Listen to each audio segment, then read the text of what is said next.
వెనిజులాపై America దాడి చేసి ఆ దేశ అధ్యక్షుడు నికోలస్ మదురో అరెస్టు పరిణామాల అనంతరం డెల్సీ రోడ్రిగ్స్ ఆ దేశ తాత్కాలిక అధ్యక్షురాలిగా అధికారం చేపట్టారు. రోడ్రిగ్స్ పదవి బాధ్యతలు స్వీకరించినప్పటి నుంచి వెనిజులా రాజకీయాలు గందరగోళంగా మారాయి. ఈ రాజకీయ గందరగోళం మధ్య డెల్సీ రోడ్రిగ్స్కి భారత్తో ఉన్నటువంటి సంబంధం చర్చనీయాంశంగా మారింది. వెనిజులా తాత్కాలిక అధ్యక్షురాలిగా డెల్సీ రోడ్రిగ్స్ పదవి బాధ్యతలు చేపట్టారు. ఈ క్రమంలో ఆమె గతంలో ఆంధ్రప్రదేశ్లోని పుట్టపర్తి సాయిబాబా ఆలయాన్ని సందర్శించిన ఫోటోలు సోషల్ మీడియాలో వైరల్ అవుతున్నాయి.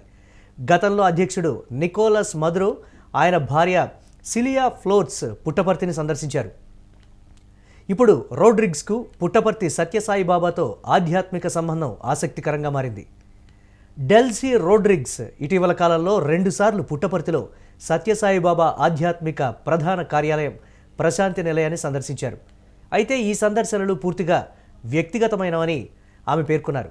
ఆగస్టు 5, 2023న డెల్సీ రోడ్రిగ్స్ పుట్టపర్తి సందర్శన ఫోటోలు ఎక్స్లో పోస్ట్ అయిన ఫోటోలు ఇప్పుడు వైరల్ అవుతున్నాయి. ఈ ఫోటోల్లో ఆమె సత్యసాయిబాబా ఎదుట నమస్కరిస్తూ పూలు సమర్పిస్తూ ఉండడాన్ని చూడొచ్చు. 2023లో G20 శిఖరాగ్ర సమావేశానికి హాజరు కావడానికి వెనిజులా ప్రతినిధి బృందంతో భారత్కు వచ్చిన ఆమె మొదటిసారి ప్రశాంతి నిలయాన్ని సందర్శించారు.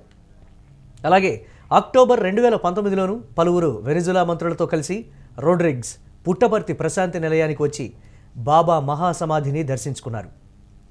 తరువాత అక్టోబర్ 26, 2024న డెల్సీ రోడ్రిగ్స్ వెనిజులా తాత్కాలిక ఉపాధ్యక్షురాలిగా ఉన్నప్పుడు ఆమె మరోసారి ప్రశాంతి నిలయాన్ని సందర్శించారు. అప్పుడు ఆమెతో పాటు భారత్లోని వెనిజులా రాయబారి కాపయా రోడ్రిగ్స్ గోన్జాలెజ్ ఉన్నారు. డెల్సీ రోడ్రిగ్స్ రెండోసారి సందర్శించిన తర్వాత సత్యసాయి ట్రస్ట్ అధికారిక ప్రకటన విడుదల చేసింది. Shri Sathya Sai central trust managing trustee RJ Ratnakar Prashanti నిలయానికి వచ్చిన రోడ్రిగ్స్కు స్వాగతం పలికి ఆమెను ఆశ్రమం అంతా చూపించారు. ప్రశాంతి నిలయంలోని 2 ముఖ్యమైన ఆధ్యాత్మిక ప్రదేశాలైన గర్భగుడి, శాంతిభవన్లో ఆమె కొంత సమయం గడిపారు. ఏడాది వ్యవధిలోనే రెండోసారి పుట్టపర్తికి రావడం పట్ల రోడ్రిగ్స్ ఎంతో ఆనందాన్ని వ్యక్తం చేశారని ట్రస్ట్ తెలిపింది. సత్యసాయిబాబా దివ్య సన్నిధిలో ఉండటం తనకు శాంతి, ప్రశాంతతను ఇచ్చిందని ఆమె చెప్పినట్లుగా పేర్కొంది.